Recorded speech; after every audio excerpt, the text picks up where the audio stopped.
जन कल्याण express news like व share करें, सब्सक्राइब करें। चौधरी चरण सिंह जो देश के प्रधानमंत्री रहे, उनकी श्रद्धांजलि के वक्त पर और उनको याद किया गया और आज उनका प्रोग्राम याद करते हुए किसान नेताओं ने और पार्टी कार्यकर्ताओं ने मनाया। आप देखते रहें जन कल्याण एक्सप्रेस न्यूज, लाइक व शेयर करें, सब्सक्राइब करें।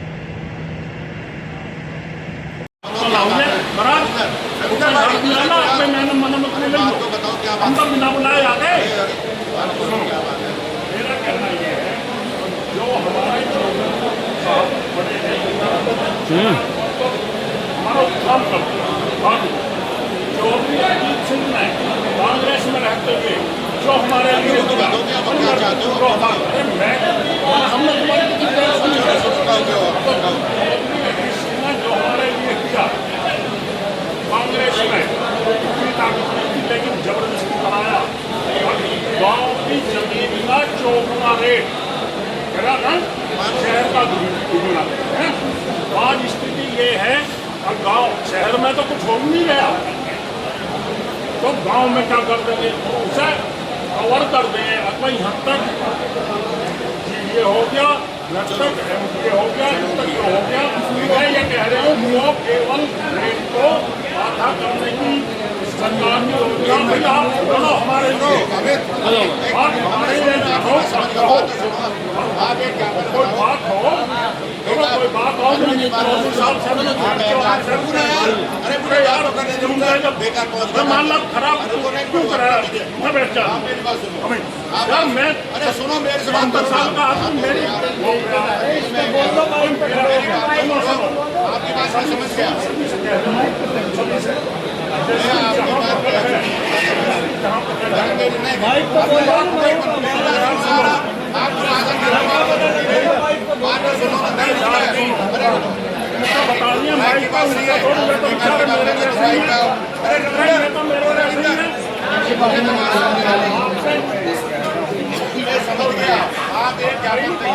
प्रमुख साहब रेडी करो। किसान को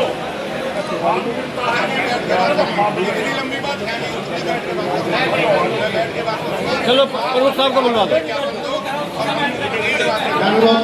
प्रमुख साहब से एक बार एक ज्ञापन तैयार वहीं एक ज्ञापन तैयार करेंगे और मैं जयंत चौधरी जी को दूंगा और आपसे वादा करता हूं कि आप मुख्यमंत्री से समय लेकर आपकी बातों को मुख्यमंत्री के सामने रखूंगा।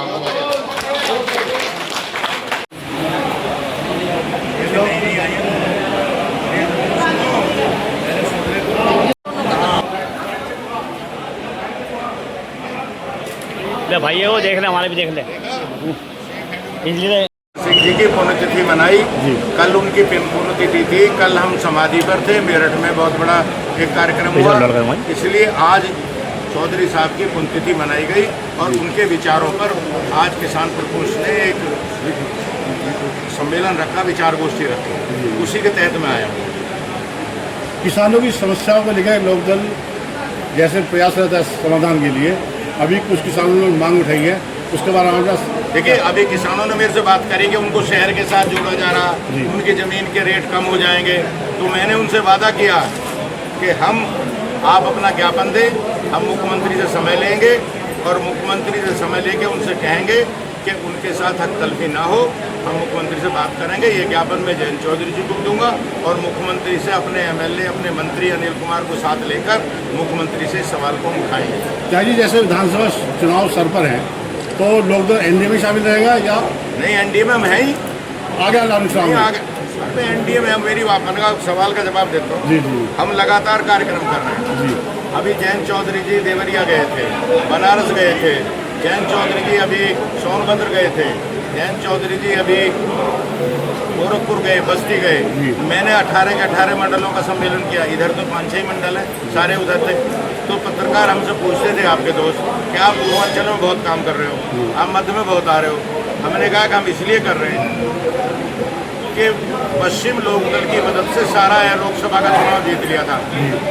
आज दिक्कत है पूरब और मध्य में, इसलिए हम मध्य में और पूर्व में इतना काम कर देंगे, लोकदल को इतना मजबूत कर देंगे कि 27 में एनडीए पूर्ण बहुमत से जीते और जयंत चौधरी की बदौलत वो सारा इलाका जीत जाए, एनडीए की सरकार बने। इसलिए मैंने यानी कि गन्ने की पेमेंट जो है सबसे ज़्यादा किसान को दिक्कत है कि गन्ने की पेमेंट समय से नहीं होती है। देखिए लगातार हो रहा है, हमने मुख्यमंत्री जी से मांग भी करी थी, फिर करेंगे। और ये दुर्भाग्य है कि जहाँ हम खड़े कोई मिल नहीं कर रहा। ज़्यादातर बिलों का समय पर आ गया, कुछ का 2/3 हो गया, पर मोदी नगर के सामने प्रॉब्लम है, इस सवाल को भी हम उठाएं। त्यागी जी, बीजेपी के साथ आप चुनाव लड़ोगे लोग विधानसभा का, तो कितनी सीट में आपको मिलने की संभावना है गठबंधन में? देखिए ऐसा है, आप तो बहुत पुराने साथी हैं, 402 पर आरएलडी काम करेगा, सिंबल कहीं फूल हो सकता है, कहीं नल हो सकता है। हमको 402 पर लड़ाई लड़नी है और इस लड़ाई में हम कामयाब होंगे और पूर्ण बहुमत की सरकार बनेगी 27 में। ये बात नहीं, 402 पर लड़ोगे लोग। मैंने आपको जवाब दे दिया कि हम सब जगह काम करेंगे, कहीं नल 50-100 कहीं नल गड़ेगा और कहीं फूल चलेगा, सब जगह हम काम करेंगे। बिजली की समस्या को लेकर किसान बड़ा परेशान है, फसल जल जाती है, तार नीचे है, उसको लेकर मुख्यमंत्री जी ने कल बोला, हम भी उनसे कहेंगे कि किसानों की गर्मी की वजह से तार भी खराब हो रहे हैं, मांग भी बढ़ गई है, जाड़ों में जितनी बिजली फूकती थी उससे दुगनी फूक रही है, तो समस्या का समाधान होना चाहिए। किसान की समस्या का समाधान अनिवार्य है और फसल का टाइम है, गन्ना भी करने में बिल्कुल आपकी जायज़ मांग। कुछ किसान नेता जो है आंदोलन की तैयारी कर रहे हैं, उसमें क्या कहना चाहेंगे? उनका काम आंदोलन करने का, हमारा काम सरकार चलाने का। हम सरकार में रहकर समस्या का समाधान करें। त्यागी जी, लोकदल में क्या गुटबाजी है? लोकदल में कोई गुटबाजी नहीं, सब लोग थे। कुछ लोग चेहरे दिखा रहे, कुछ चेहरे कुछ नहीं लोग आए चेहरे दिखाई दे रहे। एक बात अगर कहीं को अपने काम में फंस गया हो, सबको आमंत्रण है। जो चौधरी चरण सिंह की पुण्यतिथि में नहीं आ रहा तो मैं उसके लिए कुछ नहीं बोलूँगा, आप लिख सकते हैं, मैं नहीं बोलूँगा। ये चौधरी चरण सिंह के ये लोकदल का सम्मेलन नहीं, चौधरी चरण सिंह की पुण्यतिथि थी, इसमें सबको बुलाया गया, सबको पता, सारे जिलों जब आपको पता है और अगर उस नेता को नहीं बता रहा नहीं आया तो वो नेता नहीं होना चाहिए, फिर उसको पता होना चाहिए। इसका मतलब आपका जो कहने का मकसद है वो सीधे डायरेक्ट है। डायरेक्ट तो आप नहीं कह रहे, लेकिन अंदर खानी यही है कि हाँ लोक दल के अंदर। और मैं आज फिर कह रहा हूं, ये जितने नेता हम स्टेज में त्रिलोक के आगे भी खड़ा है, ये लोक दल हमारे लिए नहीं है, हम तो पदाधिकारी है, हम तो इसमें सम्मान ले रहे हैं। ये दल चौधरी चरण सिंह जी ने, जयंत चौधरी खड़े हो जा, ये चौधरी चरण सिंह ने इसलिए दल बनाया, इसलिए उन्होंने इतने काम किए, प्रधानमंत्री बने देश के। प्रधानमंत्री से पहले गुरुद भाई नरेगा में मजदूरों को काम मिलता, अब ये लोग हैं। गांधी जी के नाम पर संस्था शुरू हुई, मनमोहन सिंह जी ने शुरू की, ये सरकार भी उसको चला रही है। पर नरेगा का जन्म कहां से हुआ, ये भी मैं नौजवानों को बताना चाहता हूं। जब हिंदुस्तान में कच्ची सड़कें थी, जिनको पूरे गांव के लोग दगड़ा बोलते हैं, चौधरी चरण सिंह काम के बदले अनाज की योजना लाए। मोरारजी देसाई, अटल बिहारी अडवाणी सबने कह दिया बजट नहीं है, पैसा नहीं है। चौधरी चरण सिंह ने कहा इसको मैं करूंगा, मैं सड़कों को, गांव की सड़कों को शहर से जुड़वाऊंगा, बड़ी सड़कों से जुड़वाऊंगा। उन्होंने प्रधानों को लोगों से गेहूं भिजवाया, क्योंकि देश के प्रधान गांव के किसानों ने भंडार भर रखे थे गेहूं के। प्रधानों को गेहूं पहुंचवाया, प्रधानों ने गेहूं के बदले गुरगुद भाई कच्चे रास्तों को भरा। और उसके बाद चौधरी चरण सिंह जब प्रधानमंत्री बने तो जो बजट 80-20 का था, 20% पैसा 80% लोगों का गांव में खर्च होता था और 20% लोग जो शहरों में रहते थे उन पर 80% रुपया होता था। अब टीटू तो कहेगा कि सारा भाषण मेरे खिलाफ चल रहा कभी नगर पे। अब मैं टीटू तुझे देखूं कभी नगर कोई आई नहीं, 100 करोड़ लोगों को देखो जो गाँव में बैठे हैं। चौधरी चरण सिंह ने कहा कि ये सड़कें भरेंगी, गड्ढे भरेंगे, उसके बाद बजट दिया, खरंजा लगवाया। उससे पहले रविंदर भाई खरंजे भी थे गांव में, हमारी बुग्गी ऐसे ऐसे झूले झूलती थी, बैलगाड़ी ऐसे झूलती थी गांव में।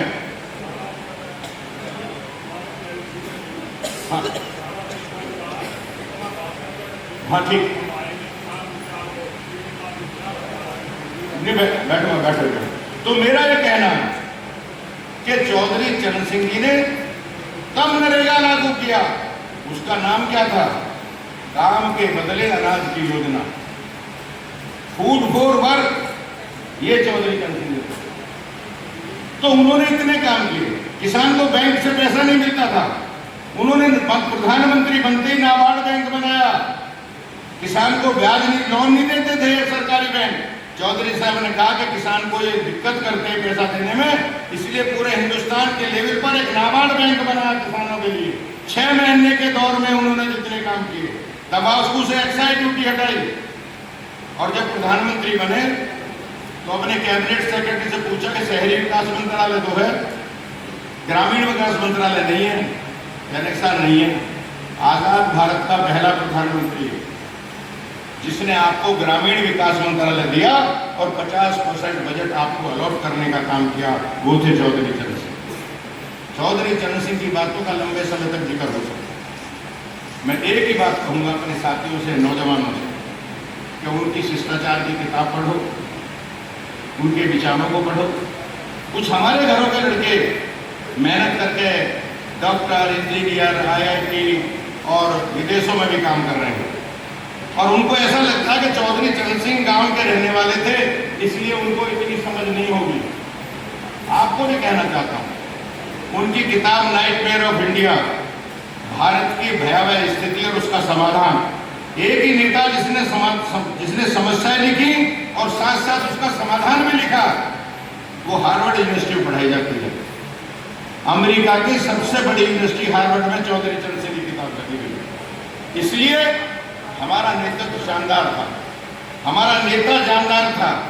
लोकदल के बारे में कभी ये मत सोचना ये कमजोर तो हो सकता है, कभी बाढ़ आ जाती है तो डॉक्टर साहब खेत में पानी आ जाता, फसल मर जाती है, कभी सूखा पड़ जाता, अभी आंधी चली तो बाग के आम झड़ गए ना, सब झड़े ना, चंद्रशेखर के तो बाग है गाँव में। तो कभी कभी आंधी बरसात आती है, उसमें हमारे आम झड़ जाते हैं, लोकदल कमजोर हो जाता है। कभी जाति की आंधी, कभी धर्म की आंधी, ये राजनीति की आंधियां हैं। जाति का उन्माद चलता तो हम पिछड़ते हैं, क्योंकि हम जाति की राजनीति नहीं करते। चौधरी चरण सिंह ने सभी जातियों को मिलाकर एक किसान जाति का निर्माण किया था। वो मजदूरों में कोई जाति नहीं जानते थे, वो किसान मजदूर सम्मेलन करते थे। तो जब जाति की आंधी आती है तो लोकदल कमजोर होता है, और जब धर्म की आंधी आती है तो भी कमजोर होता है। क्योंकि चौधरी चरण सिंह सब धर्मों का सम्मान था। बागपत से खुद MP लड़ते थे और गाजियाबाद से कुबर महमूद अली और अनवर भाई को MP बनाते। वो धर्म की राजनीति भी नहीं करते। इसलिए कुछ साथी कहते हैं कि लोकदल कमजोर हो गया। ठीक है, मैं भी मानता हूँ जब धर्म की आंधी चली तो हम कमजोर हुए, पर आज चौधरी चरण सिंह के विचारों की आंधी को हवा को बढ़ाने की जरूरत है। इसे कस्बा कस्बा, गांव गांव, शहरों के लोगों को बताओ। एक दफे अडवाणी जी ने चौधरी चरण सिंह जी का रैली लगा ली 77 में रामलीला मैदान में। मदन लाल खुराना BJP के अध्यक्ष थे, और ये तय हुआ कि जब तक चौधरी चरण सिंह जी का भाषण नहीं होगा, नगर निगम के चुनाव में जो मेट्रो का चुनाव होता था उसको MLA हो गए, तो हम कांग्रेस को नहीं हरा पाएंगे। तो चौधरी चरण सिंह की रैली रामलीला मैदान में लगाई। चौधरी साहब 8 घंटे गांव पर किसान पर बोलते रहे। तो जो इंद्रजीत टीटू के आदमी थे वहाँ, वे तो ऊँगने लगे, चूंकि उनकी सड़क की बात नहीं हो रही ना, और चिकनी करो, शहर को और सुंदर बनाओ, ऐसा उन्होंने कुछ भी नहीं बोला।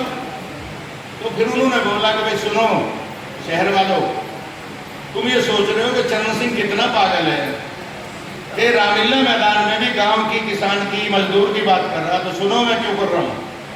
जिस दिन किसान की जेब में पैसा आएगा वो भाग के चांदनी चौक आएगा, मोदी नगर के बाजार में जाएगा, उसके घर में तो संदूकड़ भी नहीं है पैसा रखने की। लाला जी ये पैसा आपके पास आएगा, उसको इतना पैसा दे दो कि तुम्हारी दुकानें गुलजार हो जाए। अगर उसमें पैसा नहीं होगा तो तुम मक्खी मारोगे दुकानों पर, तुम्हारा कोई भला नहीं होने वाला। वो थे चौधरी चरण सिंह। और जब मोदी नगर में गन्ने का पैसा नहीं आता तो बाजार कैसे होता? सिकंदर कहाँ है? सुस्त हो जाता है ना, बाजार बंद हो जाए ना, ठप हो जाए ना। ये चौधरी चरण सिंह कहते हैं। तो हम पैसा हुआ बनाते हैं, पर पैसा तो टीटू भाई तेरे ही भेजते, पैसा कौन सा हम अपनी जेब में रखते, पैसा कम खाते बाद में मोदी नगर में भेज देते हैं। उसको विचार की जरूरत है। इसलिए गांव में किसानों को, हाँ मैं राजनीतिक बात में कम कर रहा हूँ, हमारे साथियों ने जिक्र किया, पर एक बात जरूर कहूँगा कि जयंत चौधरी ने, वो चौधरी चरण सिंह की विरासत के वारिस हैं, प्रयास करके गन्ने का 400 रुपये कराया। और पहली दफ़ा ऐसा हुआ कि गन्ने की पहली बुक के बिल पे पड़ने से पहले गन्ने का रेट डिक्लेयर हुआ, इससे पहले कभी नहीं हुआ ना। एक दफ़े चौधरी चरण सिंह जी ने 7-8 रुपये के 16 रुपये के। तो ये हमारी पार्टी गांव किसान के लिए काम करने वाली पार्टी है, हम उस पर सोचते हैं। और मुख्यमंत्री जी ने हाउस में कहा कि लोकदल वाले रोज मेरे सिर पर चढ़े रहते थे, सारे एमएलए मेरे से मांग करते थे। और एक दफ़ा जयंत चौधरी जी, मैं, हमारा प्रदेश अध्यक्ष रामाशीष राय, 9 के 9 एमएलए, हम सब गए कि गन्ने का भुगतान और गन्ने का पेमेंट बढ़, गन्ने का पैसा बढ़ाओ। तो उन्होंने कहा कि खड़े होकर लोकदल वालों मेरा धन्यवाद तो कर दो। खुद मुख्यमंत्री ने इस बात को स्वीकार किया कि 400 रुपये आपके दबाव में किया। ये मैं आपके बीच में कहना है।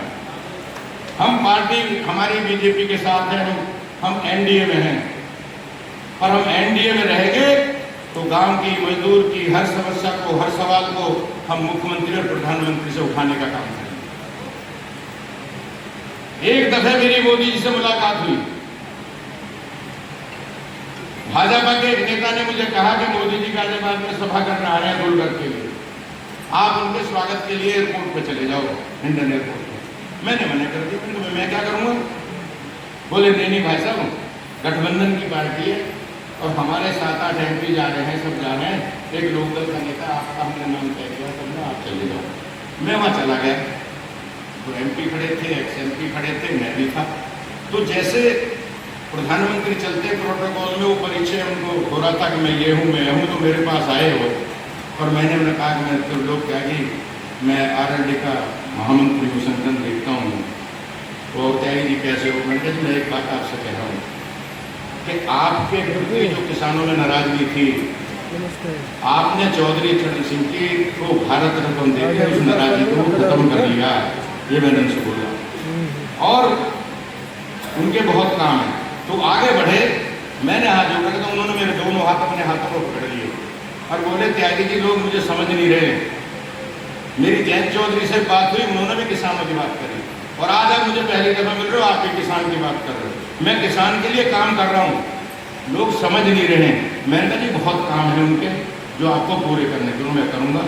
तो हमने तो पहली मुलाकात में भी उनसे किसान की बात की और मैं आपसे वादा करता हूँ, बात मुख्यमंत्री से हो, प्रधानमंत्री से हो, जब शिवराज सिंह चौहान से हो, आपके जो सवाल हैं उन पर हम खड़े रहेंगे। पहले सड़क पर बात करते थे, अब सरकार से बैठकर बात करेंगे और आपकी समस्याओं पर कहीं भी हम पीछे नहीं हटेंगे। हम चौधरी चरण सिंह के नाम पर उनके बनाए हुए नेता हैं, कहीं % चीनी लगने देंगे कि आपने ऐसे नेता बना दिए जो हमारी लड़ाई नहीं लड़ रहे। मैं आपका बहुत शुक्रगुजार हूँ सब। चौधरी चरण सिंह, चौधरी चरण सिंह, जवाना जी, अमित आगे जी, जयदीप जी, अजीत खंडरपुर जी। मैंने जब खेत प्रकोष्ठ कह दिया तो कुछ बचता नहीं है। जब मैंने कह दिया कि किसान प्रकोष्ठ के नेतृत्व प्रोग्राम था तो फिर कुछ बचता नहीं है कि खेत किसान प्रकोष्ठ का मतलब है आप लोग। तो इसी बात के साथ अपनी बात समाप्त करता हूँ। जय भीम, जय राष्ट्रीय लोकदल, जय चौधरी चरण सिंह। हमारे बीच में अपने कुछ साथियों से माफी चाहते हुए हमारे बीच में महानगर की महिला अध्यक्ष बैठने लगे संजू जी, जिला अध्यक्ष सुमन जी, कृष्ण कुमार डायरेक्टर जी। अनुरोध वर्मा एक ऐसी शख्सियत था जिन्होंने लंबे समय तक चाय के तले राजनीति सीखने का कार्य किया और पहला राष्ट्रीय संगठन महासचिव त्रिलोक त्यागी जी।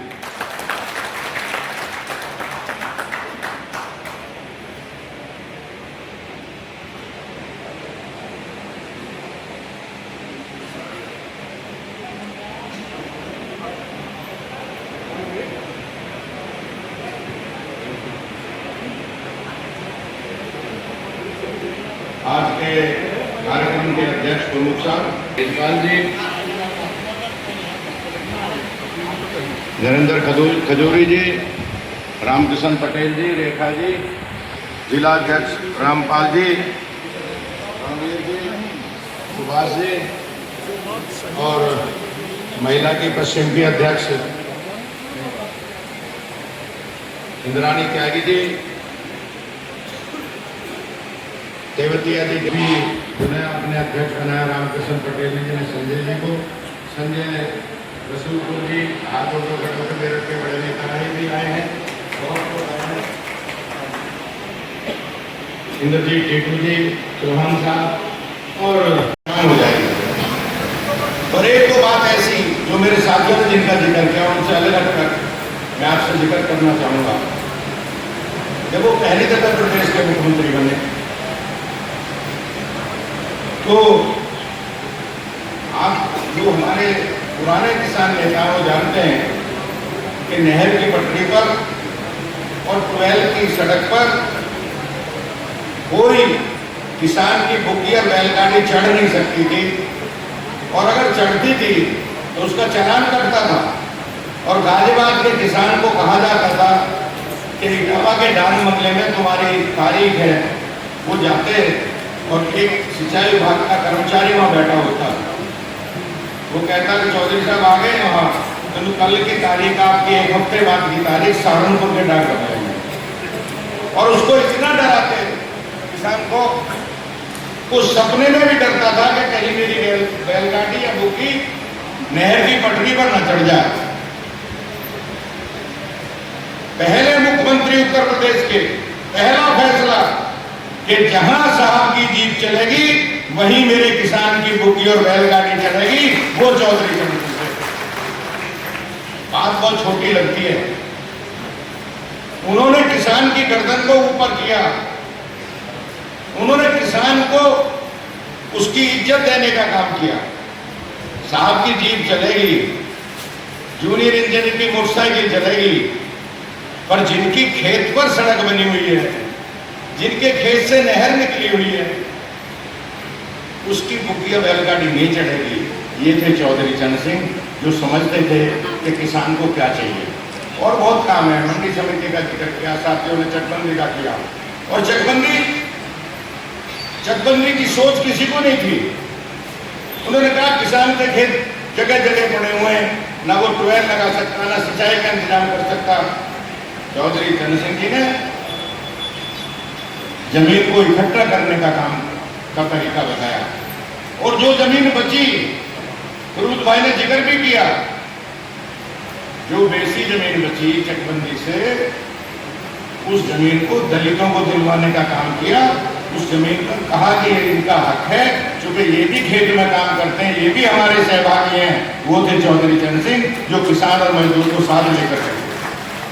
चौधरी चरण सिंह गांव की बात करते थे तो कुछ शहर वाले सोचते थे कि हमारे खिलाफ है चरण सिंह, और हम लोग जब राजनीति में थे, राजनीति करते थे, तो लोग शहर के लोग हमें कहते थे कि तुम तो गांव के आदमी हो, गांव की बात करते हो, तुम्हें हम वोट क्यों दें। ये सवाल खड़ा होता था। शहर कहां से बना है? शहर गांव से बना है। और चौधरी साहब कहते थे कि गांव में सुविधाएं दो, गांव को सड़क से जोड़ो, बड़ी सड़क से। हजारों हजार साल के बसे हुए गांव में औरत बच्चा पैदा करने में मर रही है, अस्पताल नहीं आ पाती। 5 साल तक के 1/3 बच्चे मर जाते थे नमूनिया और दूसरी बीमारियों से, कम दवा की वजह से। चौधरी साहब ने सवाल खड़ा कर आजाद भारत में कि गांव को पक्की सड़कों से जोड़ो। उन्होंने अस्पताल, स्कूल, इन तमाम सवाल उन्होंने खड़े किए। अगर आज गांव आधुनिक हैं, अगर आज गांव में, तो मेरा भी मन ये करने लगा कि दिल्ली का जमात को छोड़ के किसी गांव में बस जाऊं। पर पहले मैं तो मकनपुर में पैदा हुआ, बीएल फैक्ट्री से गांव तक कच्चा दगड़ा था, बरसात में साइकिल भी कंधे पर लेकर चलना पड़ता था। लाल किले से मेरे गांव की दूरी, हवाई दूरी 10 किलोमीटर है, पर सड़क नहीं थी देखभाल जी। गांव की दुर्दशा थी। चौधरी चरण सिंह जी कहते थे कि दुर्दशा को दूर करो।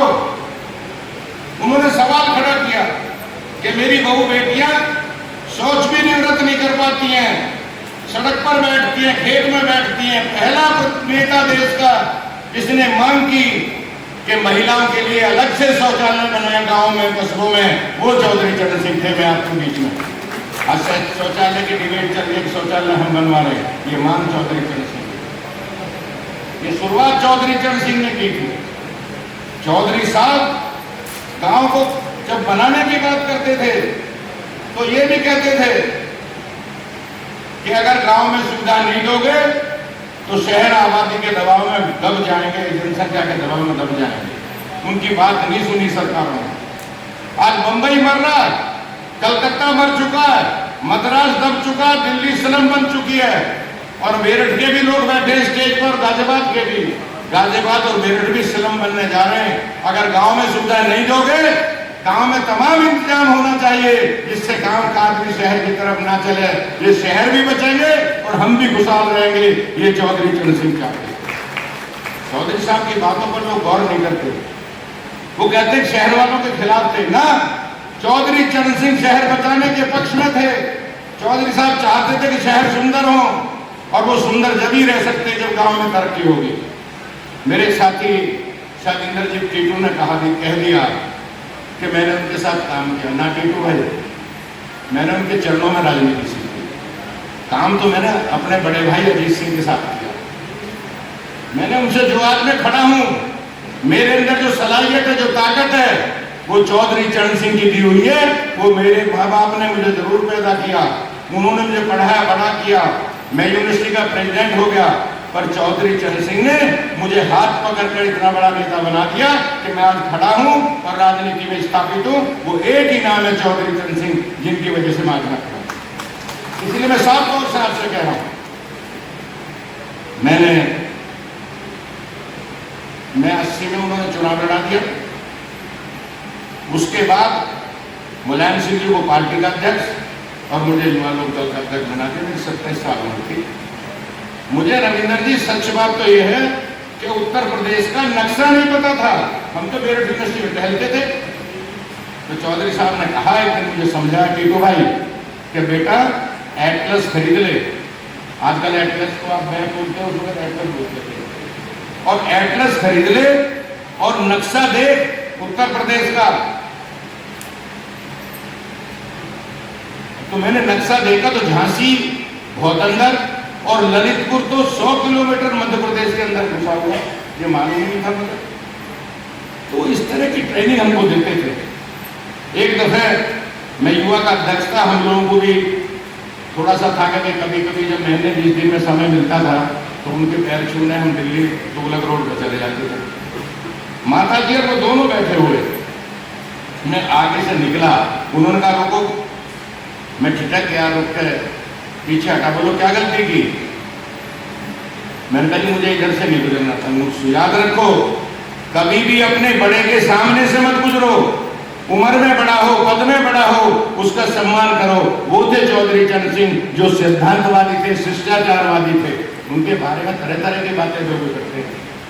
कांग्रेसी भी जब उनकी खिलाफत करते थे, सीधा सीधा मुकाबला चंद्रशेखर, इंदिरा गांधी और चौधरी चरण सिंह। तुम्हारे पिताजी ने तो काम किया लगातार मुझसे। तो चौधरी साहब ये कहते थे कि मेरा कार्यकर्ता जब सड़क पर चले तो इंदिरा जी के कार्यकर्ता से अलग नजर आए। उसका मतलब उनका यह था, यूथ कांग्रेस और एनएस वाले उद्दंडता करते थे। चौधरी साहब हमें ये सिखाते थे, सड़क पर भी शालीनता से चलो। इतना शानदार था मेरा नेता, इतने शानदार थे चौधरी साहब। वो सिखाते थे लोग, लड़कों को नेता नहीं बनाते थे, उनको अनुशासन भी सिखाते थे। तो चौधरी साहब के तमाम कामों की मैं चर्चा करने लगूं, उन्होंने काम किया। वो जो राजनीति की गंगा बड़े बड़े महलों में कैद थी, और उस राजनीति की गंगा को चौधरी चरण सिंह जी ने गांव की गलियों में उतारा। देवीलाल, मुलायम सिंह, लालू यादव, नीतीश कुमार, बीजू पटनायक को सपोर्ट किया, और कितने नाम मैं गिनवाऊं। मेरे जैसे हजारों लड़कों का हाथ पकड़कर किसानों के बेटों को नेता बना दिया और स्वर्ग में चले गए। वो थे चौधरी चरण सिंह। उन्होंने भारत की राजनीति को बदला। इसलिए मैं आपसे कह रहा हूं कि चौधरी साहब के अनुयायियों, अब आप लोग जो सब यहाँ आए हो, तो आपकी आस्था कहीं ना कहीं लोकदल में चौधरी चरण सिंह के सिद्धांत में होगी। जब उन्होंने लोकदल बनाया, मुझे याद है